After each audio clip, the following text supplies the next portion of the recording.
we were discussing who moves this kind of project forward.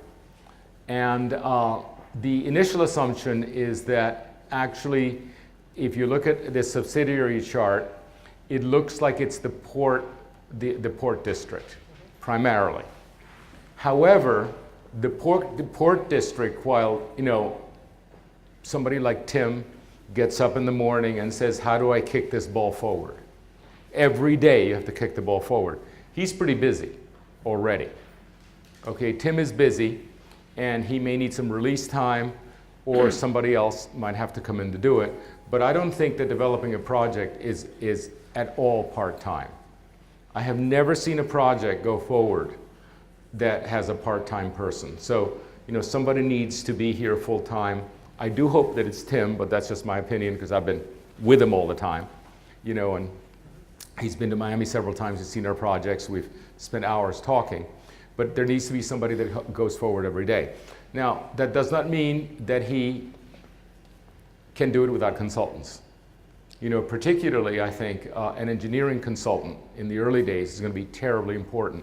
And I'm going to show you today how much can actually be saved with a certain kind of engineering. And if you revert to the conventional engineering, the project becomes 3 or 4 times more expensive. And we have the numbers now.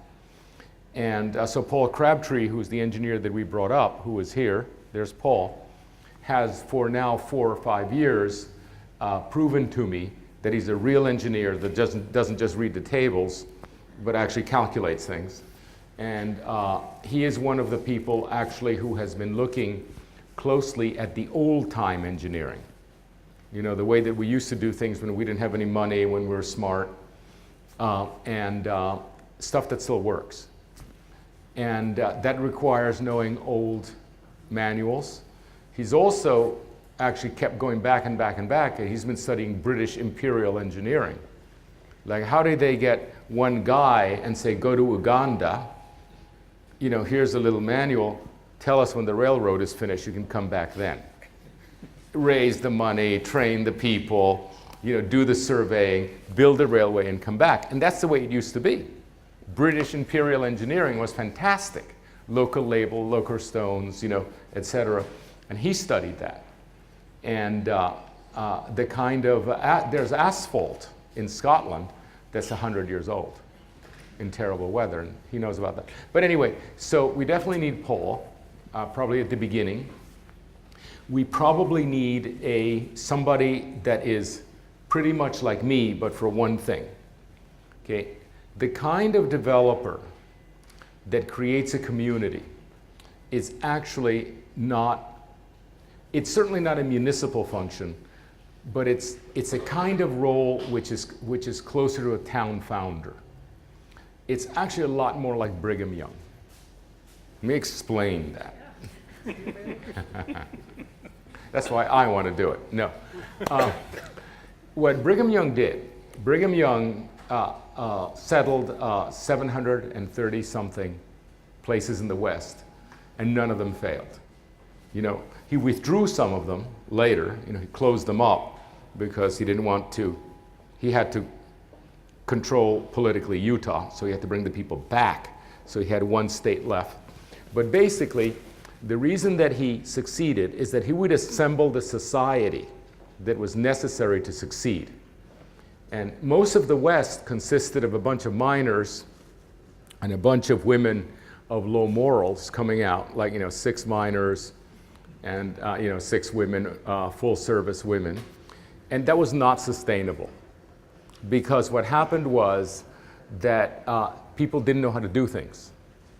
Now, what Brigham did is when he, or what I call him Brother Brigham, as they call him, what he did is he assembled the society that was necessary. People that could farm, and people that could read and teach reading, and people who could make shoes, and people who could make boxes to send the produce back. And he would put together 14, 15, 20-something people that formed the society. So it's the opposite of random. He assembled the society. And then he had rules that said at the beginning, first of all, he sent agronomers first, who found good soil. So it wasn't random. And there would be a stake placed, and people would arrive, early in the spring by a certain date. And the first thing they had to do when they arrived by that date was dam the creek, put a dam on the creek, which was right there. Of course, it always had water, the sites. And the next day they had to plant the potato crop, period. And then the third day, they had to find the place for the temple, which is the biggest site, and start laying out north-south the grid, the famous Mormon grid. And that grid was sized to the agricultural production, because he wanted 10 families in each block. So if the soil wasn't so good, you got a bigger block. Soil was better, you got a slightly smaller block. And then they put a piece of paper. It was always the same grid. It was a grid that had 10 lots. And it was numbered. And they would lay out the temple, and from the temple, north, south, east, and west went the roads. They were square. And then they would cut up the little map that had little lot numbers, put it in a kind of fishbowl, and draw out the chit. And that was your deed. Amazing, that was your deed. This little piece of paper was your deed. And then you went out and found your lot and got going. And what you first had to do was that summer you had to build a sod house. And 3 years later, you had to build a wood house. And 10 years later, you had to build a brick house. Bam, bam, bam. And if you go to Salt Lake City, you'll see the 3 houses. They never failed. Amazing, just amazing performance. So what a place like this needs isn't just somebody that does the numbers. They need somebody to assemble a society. And we want people to understand that although they may not get the big yard out there, they're going to get a street life, a public life. And that's the deal. And earlier today I said, nobody wants to live in a townhouse that doesn't have a town, right? Because a house gives you a backyard, terrific thing. A townhouse doesn't give you much of a backyard. What it gives you is a street life. People willingly love living in townhouses in London and Boston. And imagine if you found out the townhouse in Portland. I mean, it's a palace, right? Because you have a street life. But if you build a townhouse in a suburb, it's just a really inferior way, because you neither have a backyard out the back, you don't have a yard out the back, nor a street light out the front.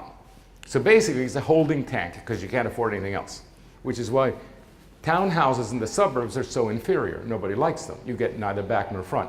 So since we're going to build a public place in which the main amenity is street life, we have to get on with the street life right from the beginning. Or why live here? Or why live here for the first 5 or 10 years if there isn't a street life? So we looked for the place to incubate street life, and it turns out that the only pedestrians in the known universe of Kennewick are every once in a while the convention center and the hotel up there and other facilities that are going to happen. And there's a plan to build an entertainment center, which we saw today looked like a food court inside. So let's skip that. That's not so cool. Let's put the main street right there, and you'll see it today. A 2-block Main Street. Now that Main Street is not a useful Main Street yet. That Main Street is an entertainment Main Street. And it has restaurants at different price points, and you can get a martini at midnight, which I think was a really important, I took notes. You need restaurants where you can take out a family, and you need restaurants where you can have, a really nice dinner, and you need different kinds of music, and maybe local crafts, are sold there because people come here for a certain reason. That doesn't happen randomly. Somebody has to be there pulling it together. Okay, and so assembling those 10 or 12 or 15 places is the equivalent of Brigham Young assembling a society. Okay, now who plays that role? Government doesn't play that role, right? Government thinks that's weird. Government thinks it's an unfair advantage. You're going to give somebody a break on the rent? Excuse me, put it out for an RFP. Okay, well, you know who's going to win the RFP? The RFP is going to be Applebee's. And they say, well, they're going to win it, they're going to supply money that you can't turn down, and they don't like the main street, and before you know it, you have more suburban sprawl. So something has to happen here that is outside of the realm of the port district and outside of the government. Something has, to answer your question directly, there has to be a person that acts like a certain kind of developer. And we need to find that person. Well, it struck me yesterday when you were talking in the evening that there could be no time wasted between Sunday or Saturday afternoon and the whole thing starting. It's got to go right now, and it can't deteriorate. Yep. And the guy that wants to build the 4-story whatever can't be allowed to make a proposal. Yeah. So I agree, I couldn't see who would fill that role, and so to me it's just an interesting question.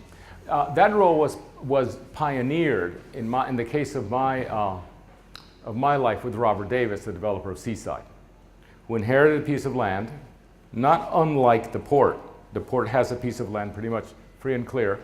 Now he owed his brothers and sisters part of the income. Like, it wasn't really free and clear, it was just patient money, which is exactly the situation with the port. And then what Robert Davis did, he built a place that was autobiographical. He said, now I have to live in this dumpy part of Florida, and I need a good restaurant. And he trained the people and sent them to New Orleans. He found a bunch of surfers on the beach making kind of hamburgers, and he said, I love you guys, go to New Orleans, I'll pay for it. And then he needed espresso, so he sent somebody to Italy. And then he needed olive oil, and he opened a grocery store. And then he needed to get married, and he built a church. And then he had a kid, and he built a school. And it was just his life. But the thing is, Robert Davis wasn't a weird guy. He was a normal, fun guy. So other people agreed, whoa, this is for me too. It wasn't some kind of weird government protocol. It was a real human making a human place. And people followed him there, and he made several fortunes. He's only had to do one project in his life. And so we need to find that person, and really it's got to be a kind of independent, I don't know, it's got to be a different kind of entity that needs to be created for that. In terms of the speed of starting, because this you're going to see today, if I get to it, or at least Saturday, it's a very lucky site. The first phase is in the right place, the infrastructure's in place, etc. If we can get permits really, really fast, we can just march right along. And I did say earlier today, let's not wait for the next recession. Okay, which is probably 5 years from now. So we need to move. We need to have enough of a place that the people who live there are complete. They don't feel stranded. Let's put it this way, we've got 5 years to do it, I'd say. Okay, so we have a pattern language that was actually generated from the comments of the first day, specifically tailored to your needs. The problem with the pattern language has always been implementation. Who leads you through this? One gets the feeling that you have to get a preacher's collar and stand there and say, shall we discuss, I happened to open here, shall we have a nightlife?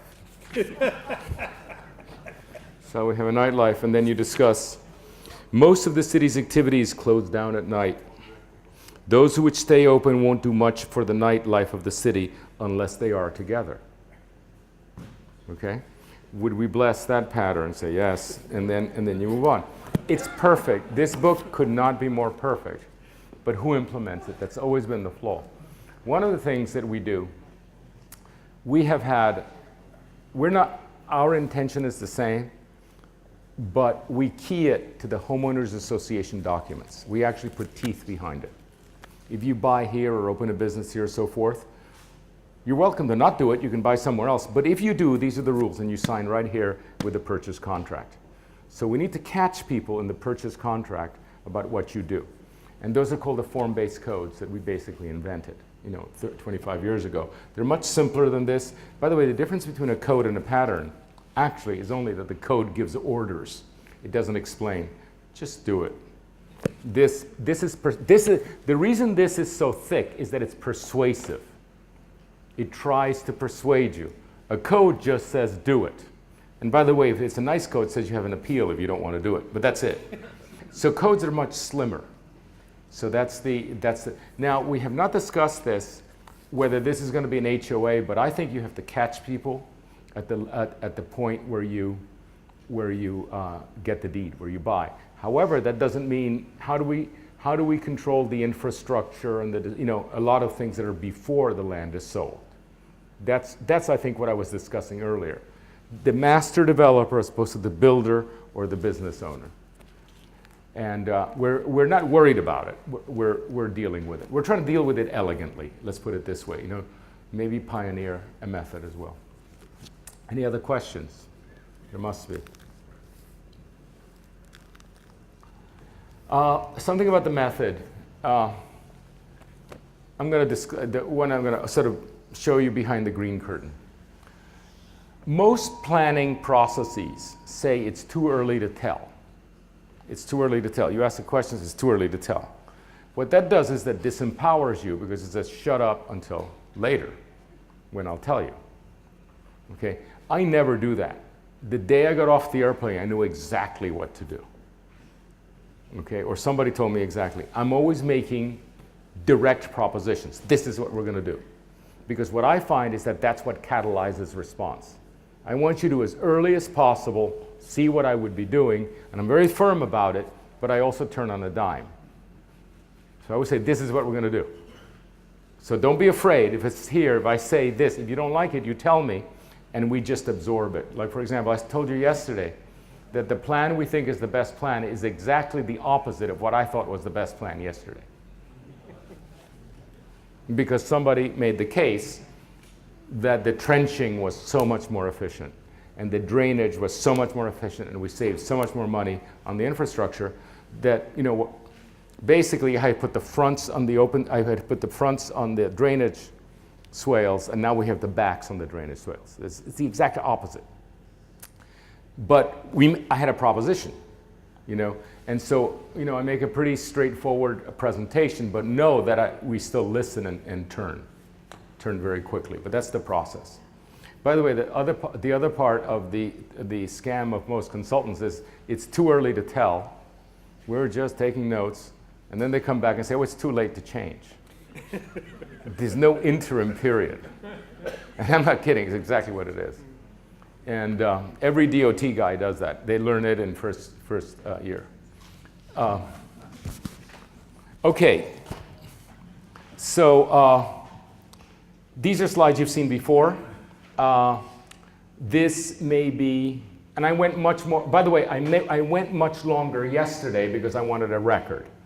But basically what happens is this land is extremely large. Yes, this is what the port owns. There's additional open space, but basically none of this theoretically would be there more than 15 years from now. Those are all 15-year depreciation buildings, except the convention center. So the idea is to design this fully knowing that in the fullness of time, all these buildings are impermanent.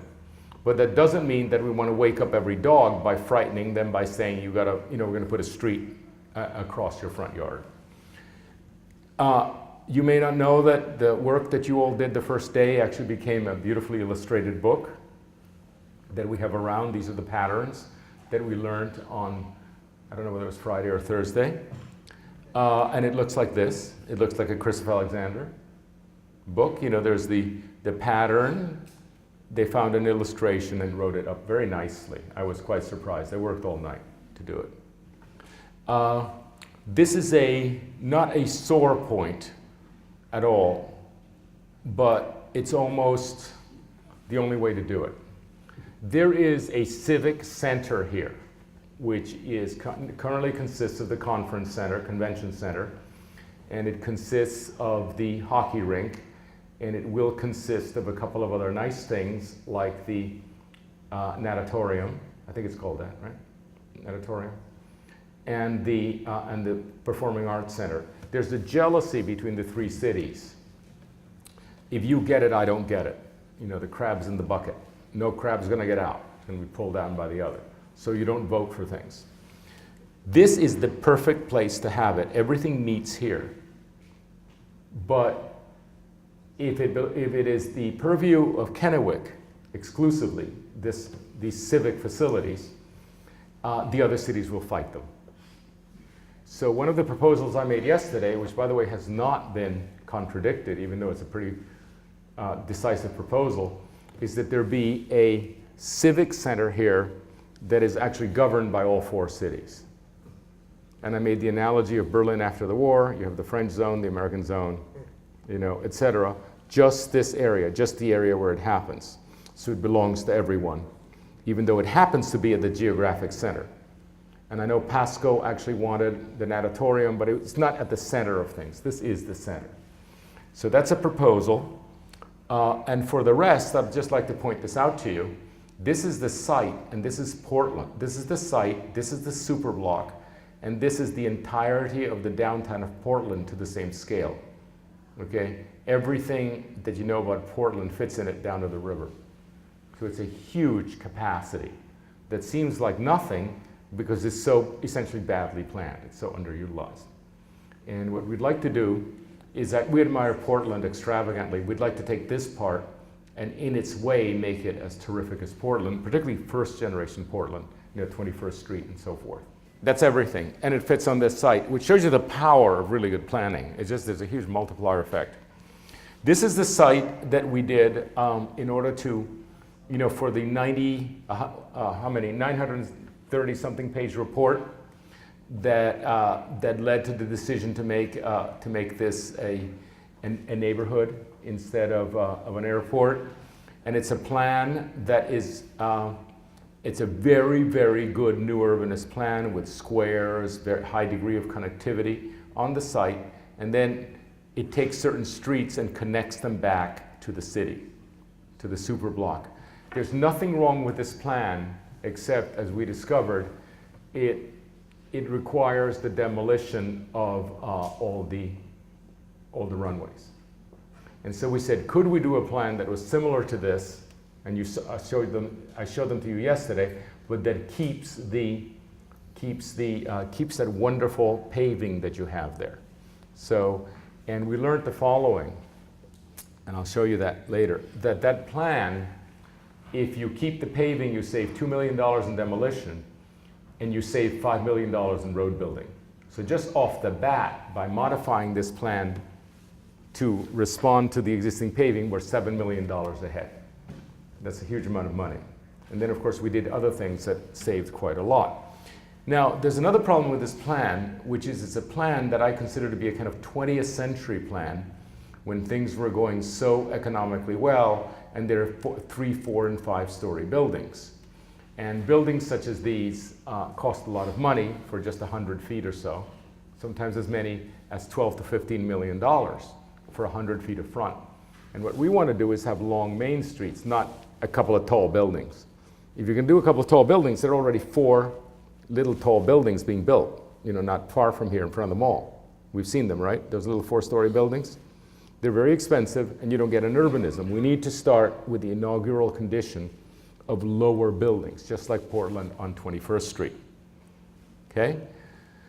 And this is a plan that this is one of the plans that we presented yesterday. We began to totally simplify the off-site connections. Notice that not only are we spending less money making modifications, there are very, very few streets that we decide that we need. Remember how the last one corrected all this, corrected all this, corrected all that? Those are sleeping dogs. We don't need them yet. That's later. We do need to connect here because we don't want to lose that opportunity. This is the convention center and the hockey rink, and this is our center. And you can see what emerged is that this little street here, connecting the convention center that now has a square with the main square, is the entertainment street. Here it is. Okay, so this is the old scheme, right? Yeah. So we complete a street in front of this is the existing convention center. We complete a street. You'll see all this later. We make a square. The key are these 4 blocks. These 4 blocks are the now outdoor entertainment center. At this point, we have the Arts Center in all sorts of different places. It doesn't land anywhere. We found 4 good places for it. And then we discovered that the ends, both ends, this end and this end, okay, you see the ends here, are actually the ones most likely to receive the higher buildings of the earlier drawing. 2 reasons for that. That's where the traffic is, so commercial wants to be there. So it's okay to have 4-story. But the second reason is that there's no paving there from the airport, from the runway, so we're not constrained to lower buildings. We can build very heavy buildings because you have to build footings anyway. So it's one of these lucky things about the site. Whoa, the tall buildings can be where they want to be, which is at the tips. So this is one of them. By the way, this one has you haven't seen this one. This one has an art center here with a performing hall. As you know, you may know that this is a high ground and the ground drops down. So what you see here is a center in a kind of acropolis. The art center has a kind of Beaux-Arts, there's a rise to it. And the outdoor venue actually has a view down the huge avenue. Okay? My feeling is that this is a little too formal for, not being a downtown of a big city. And then the other side is much less formal, and it's really very cool. This is the other side. The parking reciprocates the parking of the other side. This is the baseball field. Now notice that the baseball field has parking here. That means it's hopeless for pedestrians. So instead of trying to do a one-sided street in which we are nice and the other side is lousy, we say we will back our lousy to their lousy. So basically there are parking lots on 2 sides, and we internalize the main street in a circle, like this. It's a nice picturesque main street, and this is where the art center is. And it terminates a vista. This is the large hall, and the small hall opens. It has an opening like this that opens out, and you can take the whole square for outdoor performances. And when you do that, you can there's a bypass of the traffic. So you can put bollards up and have an outdoor performance. This is a really good plan, actually, for this kind of thing. And if you decide to put the art center there, it would be terrific. So I'm not so enamored of the other one, but this is a perfect anchor for this downtown. Now, believe it or not, these are the buildings we're in. They look amazingly good at twilight. Like 3 Greek temples. I mean, I couldn't believe it. And they were purchased by the port, and they're perfectly good tall spaces. I know famous theaters that have spaces like this.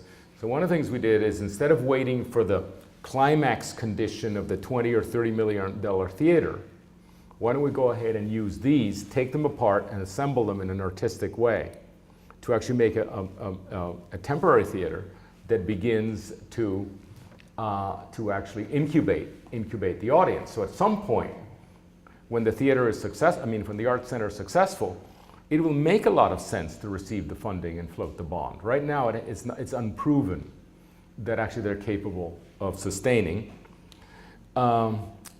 Other things that are kind of intriguing, and like you asked me to come here and to pay attention to your situation. Okay, I got it. Well, when I pay attention to your situation, please pay attention to me. There's a lot of really good rural engineering going on around here. This is a magnificent vault. This is, John, do you remember the width? 60 feet. This is a 60-foot leap, like this. Okay, this is also 60 feet. Incredibly elegant. $19,000, $5 a square foot. Pick up the phone and say, give me a vault. Okay, so some of you said, we need a street that needs a cover. Well, there are covers and there are covers. There are covers that, can cost $1 million. And then there are covers that cost $19,000. So one of the things we did, if you decide to have a cover for the street, we took this dimension of 60 feet. So for example, that little main street that we designed is now 60 feet wide. And if you want to, if for some reason you want to, I don't know, keep the snow off or keep it a little, or whatever it is that the call was for the roof, you order one of these up for $19,000, take it down in the spring, or put it up. Actually, it's more like you put it up in the summer for the heat. And there you have a beautiful temporary thing for $19,000. Now, people say, well, this is so ugly, you're really torturing us with a theater like this. Well, look at this. What would you say if we take this building and we just put a wood structure and just put slats, white wood slats all around like that? So you're in a sort of beautiful space, probably with excellent acoustics, and you suddenly have a pretty cool theater at a very low cost. That's the kind of thing that we're talking about. There's also, you can do pretty cool things with these things. If you take them apart, you can actually have unequal bays that can make a little space, some interesting shapes. It doesn't have to be just this. And by the way, we don't want to do it here. We want to take them apart anyway to move them to another place where they will anchor the first neighborhood. So this will be taken to the first neighborhood. So that's one, so this is a little place. This is actually made with the stuff you own right now. You can reuse the roofs, everything. And then there's another one, which is I think even more interesting. By the way, each of these, you see each of these, this is a big place. Each of these is this whole arc. Okay, but they're actually bent to make a space. So here's one in which you can have one theater, another theater, and in between the two have an outdoor theater. And by the way, not to get all uptight about it, it has a little bit of a fairground look. We don't want to be too pretentious. So, there are lights on top. It's fun. Shakespeare would have liked it. So these are ideas that can actually happen pretty quickly. And then there's the main street that I was talking about. We haven't fully developed this, but the 2 blocks, I was thinking of shops, real shops, and so forth. And then people kept coming up with markets and food trucks and open things and so forth. And so we began to think a little bit like, country boys do, and said, well, what if the blocks were made out of very lightweight structures? We add glass, we add canvas, etc., and we just get on with it right away and invite these people, with their trucks, with the Saturday market and so forth, and just get on with it. And it's all wooden trusses, but in the end, if it succeeds, then you get the real building.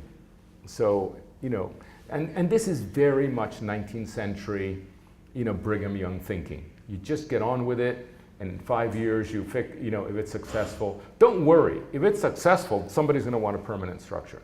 Now, this is much more open than we mean it to be, but it'll be further developed, but that's the general idea. So this main street of 2 blocks that we're talking about could be, it could be in the hundreds of thousands, but not in the millions. To make a place that then you can then program the way you want it.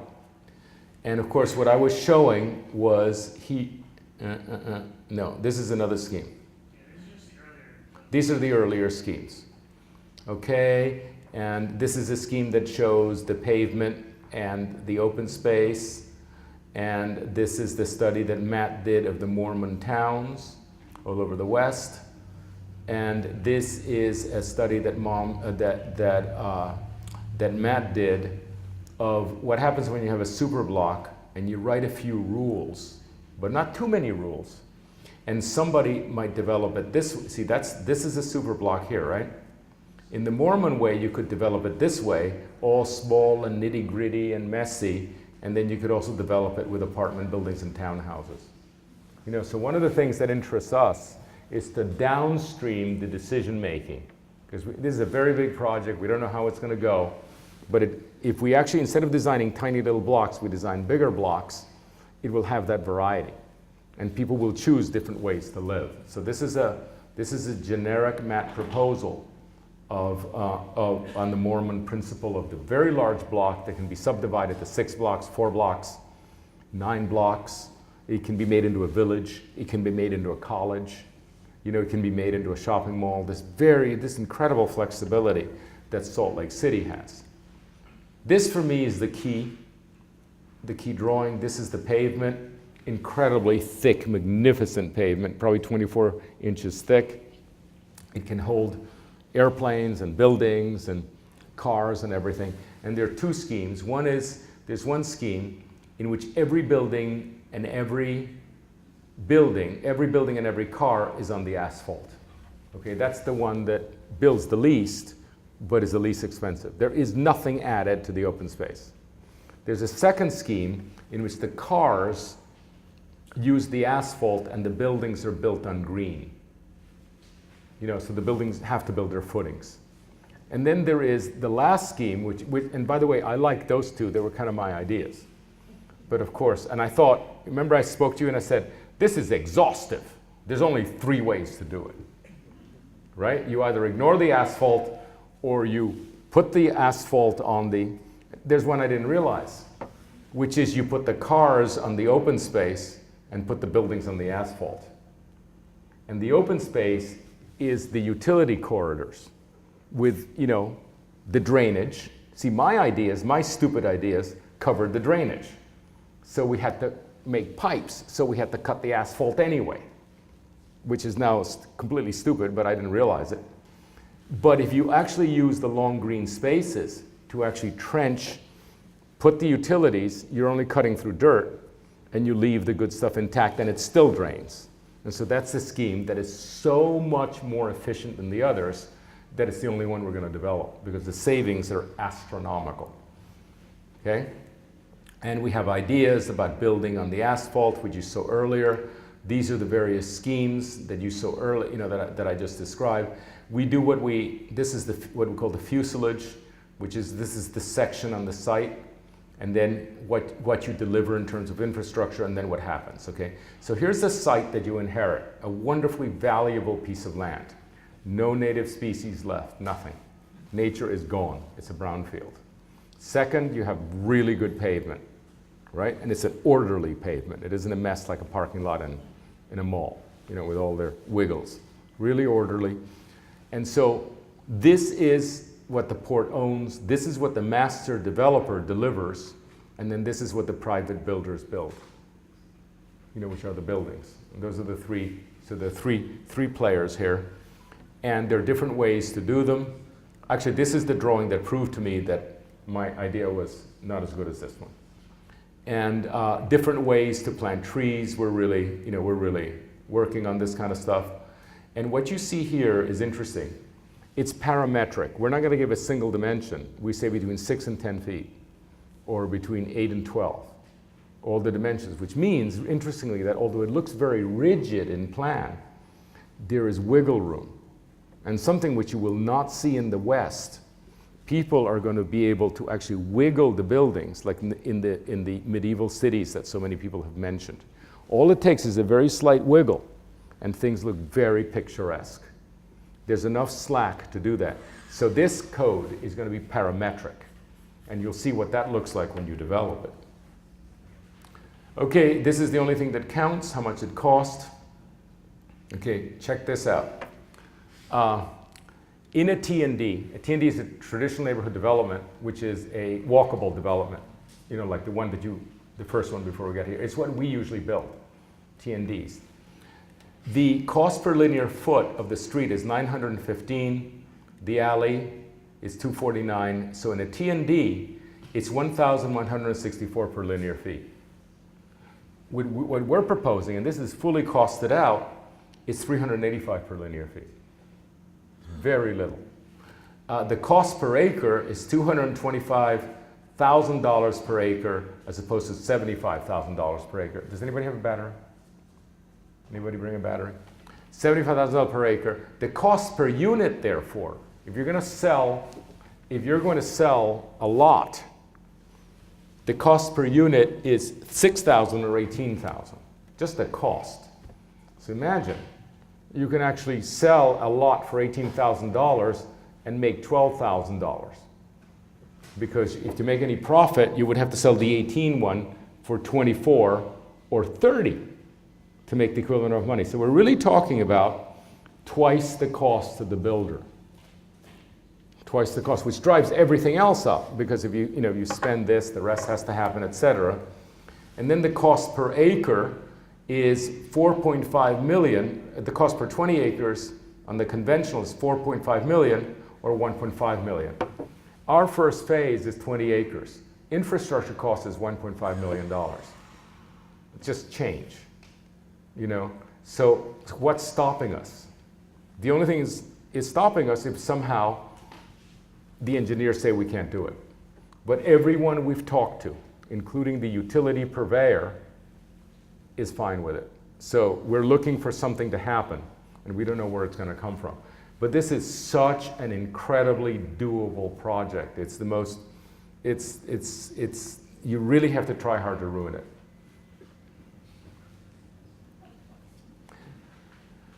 Okay, I've been shown around the state, which is a dangerous thing to show me because I notice things. And there's this infrastructure in Ellenburg.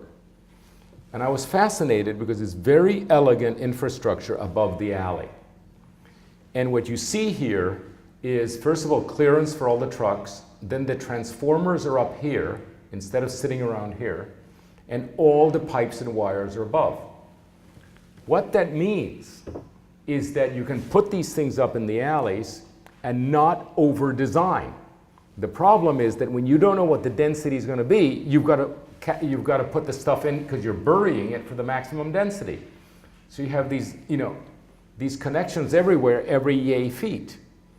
And suburban infrastructure is fantastically over-designed because you never, particularly our kind, which is flexible, because you over-design it. In here, you can put a transformer up and then add a later transformer and put another later. So you're not paying for it at the beginning, depending on what the block does. And the wires are overhead, which means you can change your technology. The cables don't have to be pulled through. And furthermore, the utility company can charge for the cables, rental for the cable. But why would you want to put all this delicate stuff in the mud, as if you were sort of cavemen? We put infrastructure in the mud. The infrastructure wants to be above. So we call the utility company, and they say they love it above the ground. Of course we love it above the ground. It makes sense. It doesn't overheat. We're not always digging it and cutting it and so forth. So this is absolutely radical, radically sane thinking. The reason you don't like overhead wires is that you don't have alleys. And so they're in the front, which drive everybody crazy, and they destroy the street trees. This is in the back. And it's very, very neat. And by the way, we intend to actually make a design statement out of it. As somebody said, those of you who wanted to do public art, you can do some really butch public art with, I quote, with the infrastructure. You can paint all the transformers any color you want and any way you want.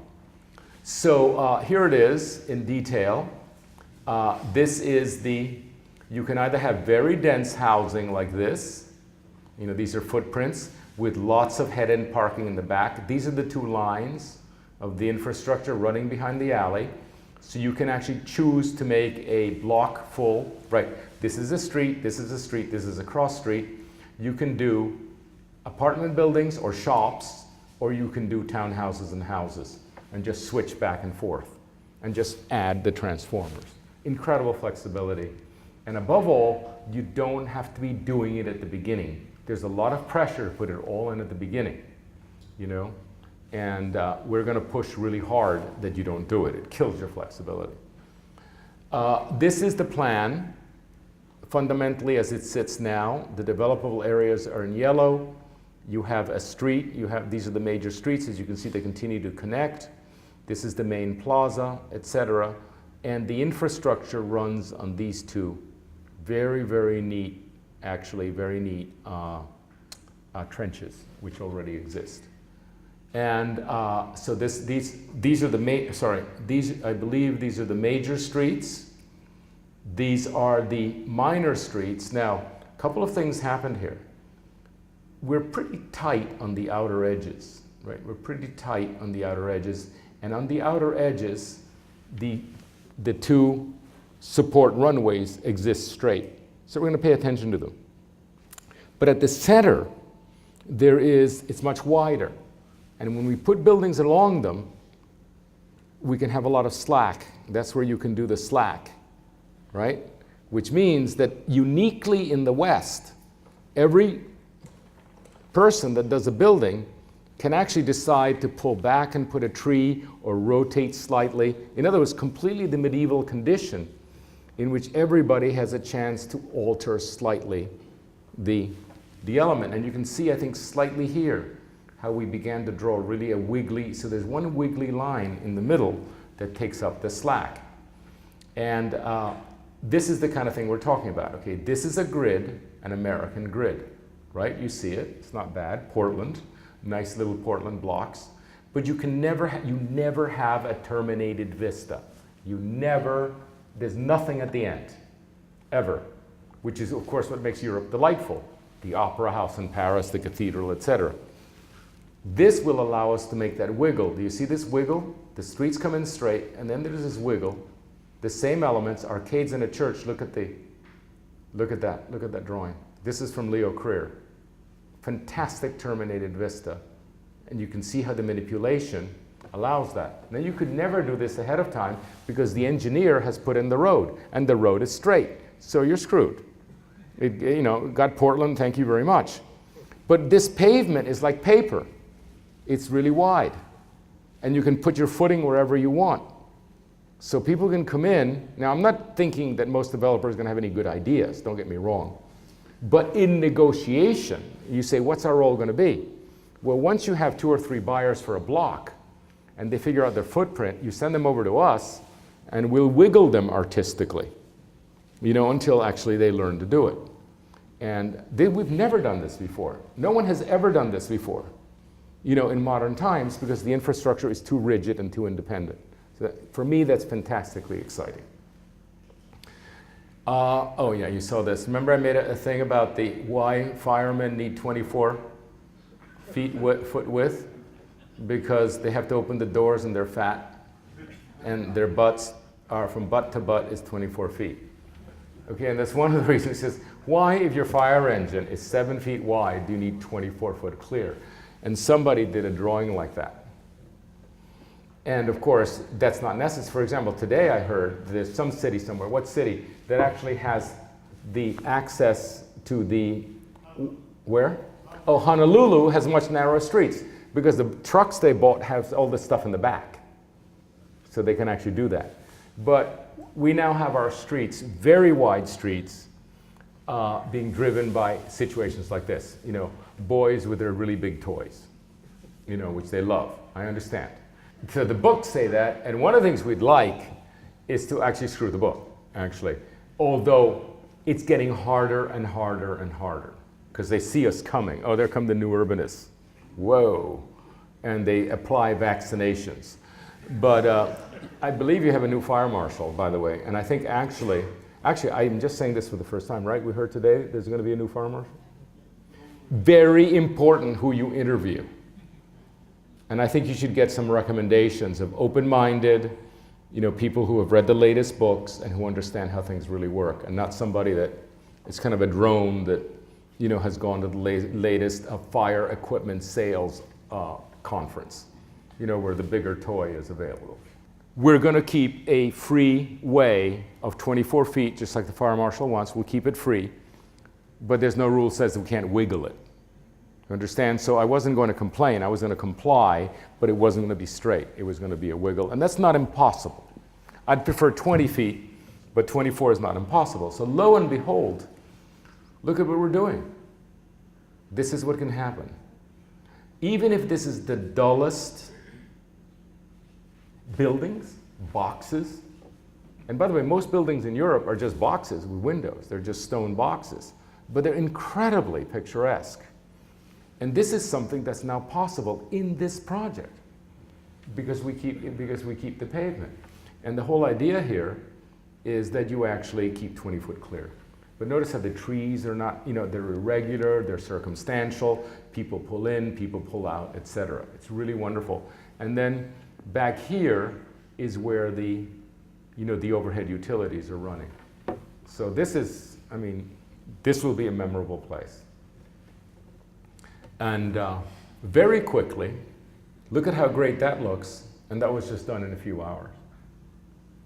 with very simple developers boxes. So this isn't an architecture that requires a lot of gables, a lot of columns, a lot of colors, a lot of stuff. It's actually the urbanism. It's just skillfully laying out the buildings that work. And it's, I mean, even in a really raw drawing like this, you can see how incredibly exciting this could be. And nobody's going to speed down these streets.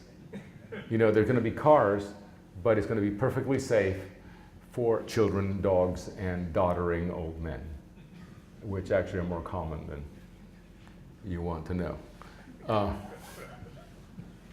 There are the men right here in front. Okay.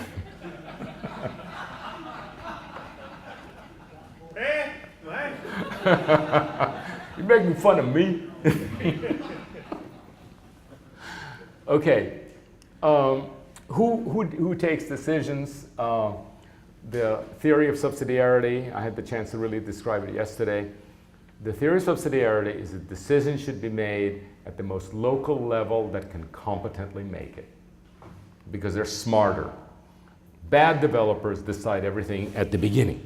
You know, the mall is designed in Indianapolis to the last thing, and then people get to tinker a little bit with their storefronts. Our idea is to decide what we have to decide, which we're doing now, download to others other decisions, to the builders other decisions, and even leave things for the households and the shop fronts, more than they usually get to decide. So the way this works is these are the people who make decisions. There's Kennewick, the city. Under Kennewick, in a slightly lower level, are the Tri-Cities and the districts. The districts are the people who own land here. The Port of Kennewick, the Kennewick Irrigation, and the public facilities. And because they're in the same committee, they can work together. They don't have to change land or buy land or anything, but they can work together. They want to participate in this. So the districts then hire the developers. And the developers are the master developers, which can either be the city, it could be, I think the master developer should be the Port of Kennewick. Okay, so the districts make decisions, but the master developer is actually the port. They're the people who hire the engineers, put the infrastructure in. And then they hire the developers who have to consult with the households and the businesses. Otherwise, they don't build the right buildings. But normally, and this is very rare, we want the households, once the blocks are built, to decide what happens inside their block. Some people may want to have agricultural blocks. Some people may want to have blocks in which, and I've seen blocks like this, in which there's no fences in the block. And the children run free. All the kids run free. There are blocks like that in England. I know a block in Atlanta like that, in which everybody put their backyards together. They work super well. And there's a book on that. And then there are other blocks that people might decide to just have parking in the back, or mother-in-law flats.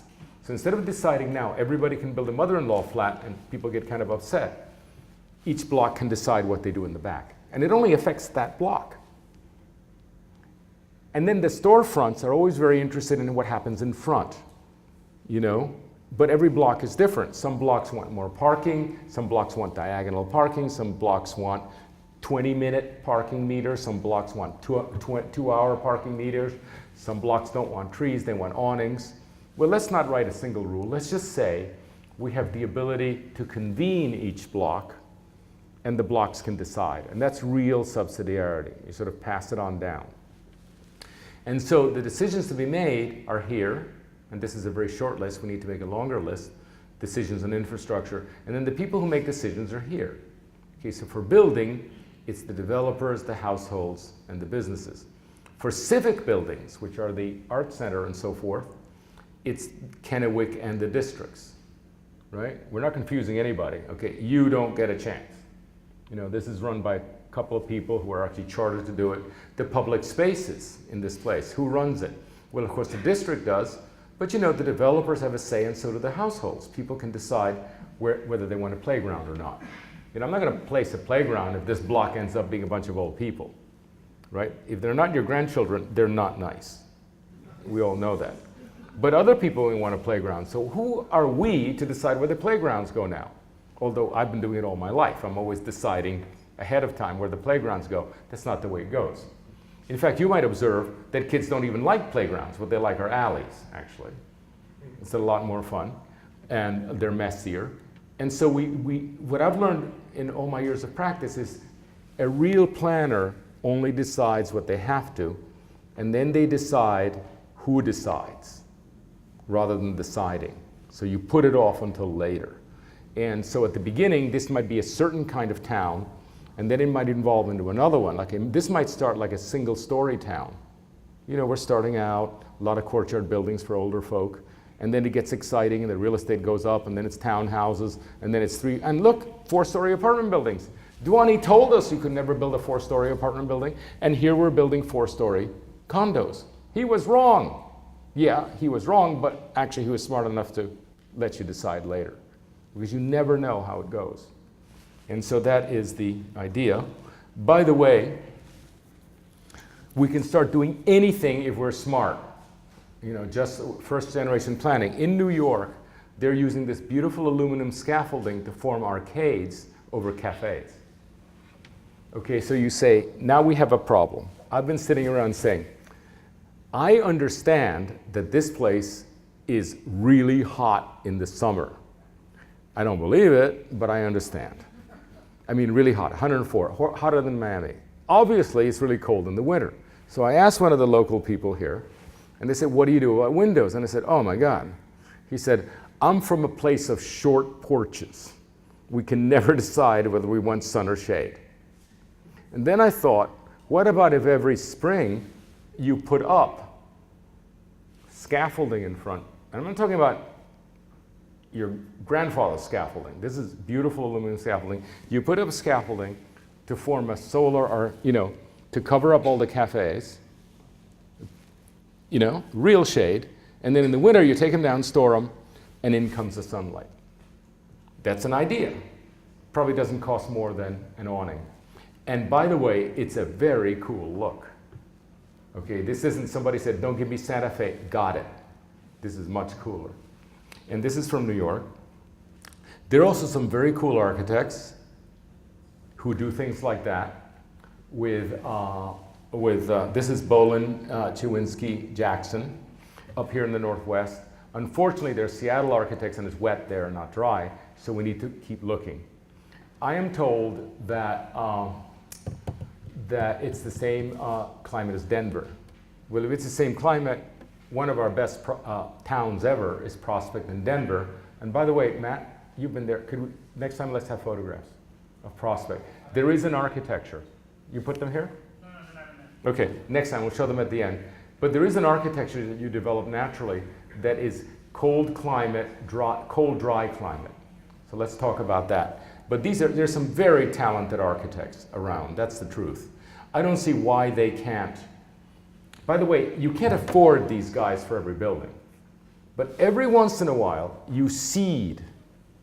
You know, every 10th building, you get one of these people to do a courtyard house, or you get one of these people to do a townhouse, or somebody to do an apartment. And it's just genetic material that raises the excellence. Developers used to do that all the time in the 20s. They would get, you know, oh, we're out here in Florida, we don't know anything, a bunch of draftsmen, and then they would bring a New York architect to do one building, and everybody would come and observe it. Whoa, that's how it's done, cool, okay. And then it would actually make it healthier. So this is something that can happen here. I would fold in, we did this in Seaside, about every 10th building in Seaside was a prize winner. And it gets you a lot of publicity, so that might be the way to do it.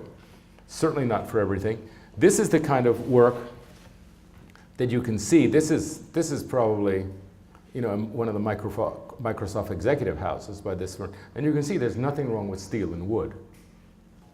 Saturday, we're going to show you some buildings that the difficulty here is not going to get the young people to move in. It's to get older folk to give up their big houses. Even though they need to, because they need to walk around instead of drive around, they're used to big. They're used to yards and bigger things. One of the things we need to prove, we don't need to prove that there are 20 really great building types you can build. What we need to prove is that there are building types that are perfect for the older folk. So they can move here and liberate the 4-bedroom houses for people having kids. Generally, the people having kids need a lot of bedrooms. They need to, you know, the society has to churn. So the older folk leave the big houses, and the younger folk incubate here, then they sort of, mate and breed, then they have to leave for the big yard, and then they come back gratefully. There's that cycle that happens. And by the way, it's notorious that cool cities, Philadelphia, Vancouver, lose the people once they have kids, but they come back. And so we are prepared to see a cycle, and we are definitely concentrating on the older and the younger folk. We're also concentrating on anybody who wants to start a business, particularly people who have a lot of energy, like immigrants, under 30-year-olds that want to start a business, but they don't have enough money to do it, let's say, properly. Following all the codes and getting architectural permission for everything. They haven't got the means. So one of the things we want to do with this, what we call a pink zone, which is negotiate the red tape down, have we, the experts here, who know how to negotiate red tape, negotiate it down and deliver a situation so that younger people and immigrants who don't know how the system works can actually get going. And so you get a lot of little shops that are actually authentic, because people called, we don't want chain stores anymore. Well, who's going to do it? Who's going to run a business that is as unprofitable as most small businesses are? Well, people with families. People who are on the make because they just arrived in this country. Young people who have an incredible amount of energy. We need to enable them. Otherwise, we have to go back to the chain stores. And there's no plan B. We at least need to give it a try. By the way, all of these things that I'm speaking about are both extremely normal and also easy, but kind of they've never been done. There's this strange thing. There's something that prevents this from happening, and we need to find out what it is and remove the impediments. Just get them out of there. And so we're going to comb through things. Not in this charrette, but as the impediments emerge, you need to call us and say, we're having this problem, and then we try to figure it out. So there'll be pedestrian streets if you wish. You can have a pedestrian street if you wish. The merchants may. Some merchants want a pedestrian street. Some merchants die when they don't have cars walking in front. That should be a block choice. You may have, for example, a block which is pretty much a commune.